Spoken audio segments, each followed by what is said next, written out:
এখন আমাদের পরিষ্কার একটা কথা হবে, আজ এখন বাংলাদেশে একটা সংস্কারের আওয়াজ উঠেছে, একটা সংস্কারের বাতাস চলছে। এই সংস্কারের সময়ে আমরা আমাদের বক্তব্য জাতীয়ভাবে স্পষ্ট ভাষায় তুলে ধরতে চাই।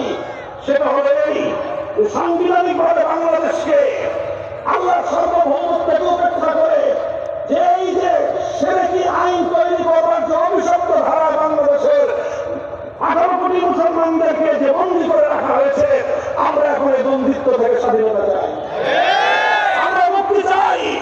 আমরা চাই সংবিধান সংস্কার যখন হবে সেখানে একটা ধারা সংযুক্ত থাকতে হবে, সেই ধারাটা যে কোনো ভাষাই হোক তার সার্বময়তা থাকবে যে মুসলমানদের বাংলাদেশে আল্লাহর আইনের বিরুদ্ধে কোনো আইন চলবে না, নীতিমালা চলবে না, কোনো বিধান চলবে না।